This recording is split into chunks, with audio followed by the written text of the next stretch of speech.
Mucho gusto en saludarte, buenas noches. Mira, Pepe, yo creo que el Instituto Electoral está cometiendo muchos errores. Creo que el primer error fue desde hace semanas, casi varios meses, haber anunciado que iba a haber resultados en esa misma noche, fuera como fuera. Y que lo había dicho hace 2 días Lorenzo Córdoba, quizá por ahí de las 10:30, 11 de la noche tengamos ya una precisión. Yo creo que fue una oferta que a todo el mundo le cayó bien, pero que fue una oferta un poco... ¿Audaz? Pues yo creo que un poco fuera de la reflexión sobre la cantidad de boletas que se iban a tener que revisar por la concurrencia electoral y porque en cada casilla va a haber 7, 8... 6 o 7 en un caso. Si hay diferentes consulta. elecciones, según el lugar del que estemos hablando. Pero finalmente yo creo que esto lo único que ha propiciado es que ya se enturbió el ambiente electoral. Por desgracia, hoy vamos a llegar a las elecciones con un antecedente que no habíamos tenido en ninguna otra elección, que es un enfrentamiento, una confrontación, una disputa, una diferencia de criterios entre el tribunal y el instituto. Eso no favorece a nadie. ¿Y por qué ocurren estas cosas? Ocurren porque estamos trabajando con una ley electoral defectuosa.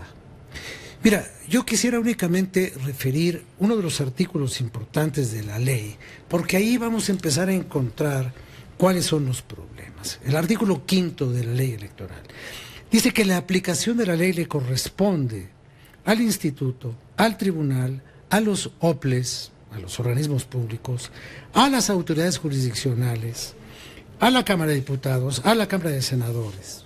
Todos ellos tienen que ver con la aplicación de la ley. Y dice cuáles son los criterios para interpretarla. Y ahí empiezan los problemas. Dice, la interpretación de esta ley se hará conforme a los criterios gramatical, sistemático y funcional, atendiendo a lo dispuesto en el último párrafo del artículo 14 de la Constitución. Yo, de veras, Pepe, sin ánimo de ironía, sin tratar de hacer una burla de esto, ni atribuirle la redacción de la ley a Chespirito. Yo digo, ¿cuáles son los criterios gramaticales, sistemáticos y funcionales para interpretar una ley? Pero me mandan al artículo 14 de la Constitución, que ya no parece escrito por Chespirito, ya parece escrito por doña Florinda. Y dice, en los juicios del orden civil, la sentencia definitiva deberá ser conforme a la letra o a la interpretación jurídica de la ley, y a falta de esta, se fundará en los principios generales del derecho. Así está escrita nuestra Constitución, gracias a doña Florinda, ¿no?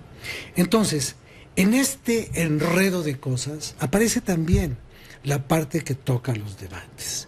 Dice la ley que el instituto tendrá que hacer 2 debates, pero el consejero presidente salió a decir que iban a hacer 3. ¿Por qué? Si la ley que siempre invocan cuando quieren restringir, ¿por qué van a ser 3?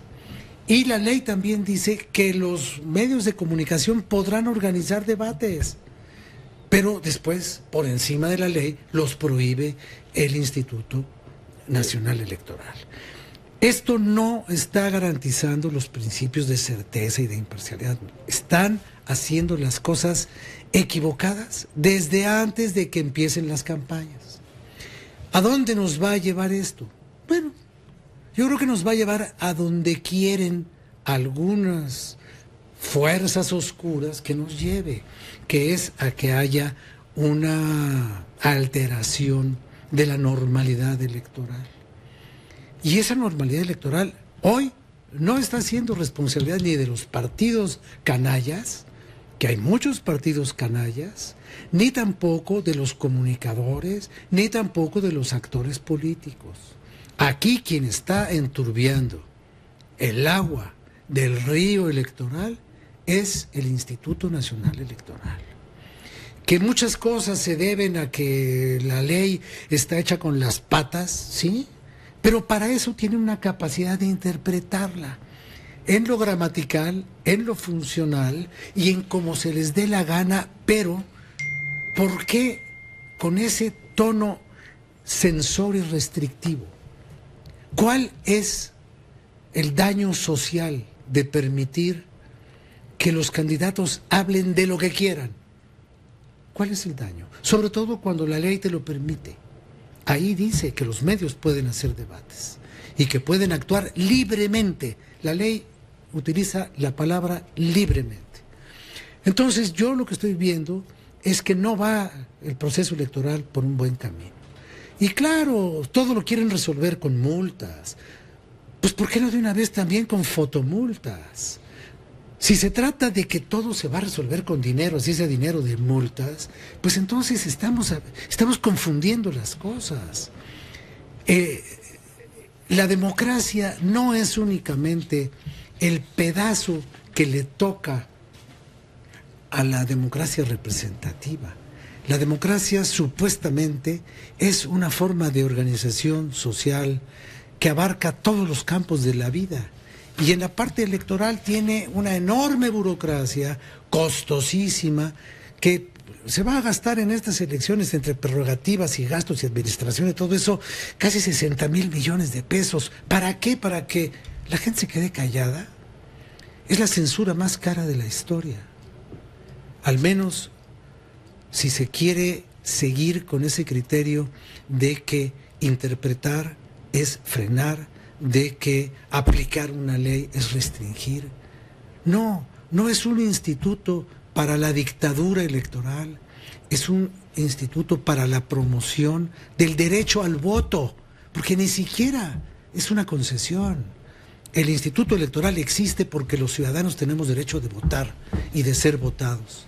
Y a partir de ahí debería de ser un instituto que ayudara al ciudadano en el ejercicio de su derecho y en el ejercicio informado, no solamente de su derecho, sino de la, como tú acabas de decir, la certeza, la certidumbre de que su voto, como nos lo prometieron cuando nació este instituto, iba a contar y a ser contado.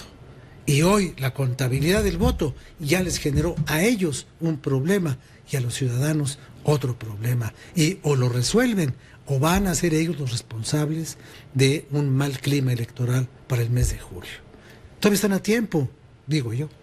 Gracias, Rafael. Gracias, Pepe. Buenas noches. Buenas noches. Así como han usado la ley para esto que tú mencionas, censurar, restringir, etcétera, cambiar de caballo sobre la marcha, también están buscando a un mago con un sombrero que pueda sacar de pronto una solución cuasi milagrosa para que tengamos el resultado, cuando menos del ganador de la elección presidencial, en tiempo y forma, de acuerdo con lo posible, vamos, y no con llevarnos a dejar de dormir hasta las 4 o 5 de la mañana y no saber quién va a ser el próximo presidente de México, porque creo que ese es un punto grave, aunque hay quien dice, bueno, aquella noche del 2006, cuando fue la elección que ganó finalmente Felipe Calderón por un mínimo porcentaje, nos fuimos a dormir sin saber quién había ganado la elección, y la verdad es que lo que pasó después, ¿no? Pues sí.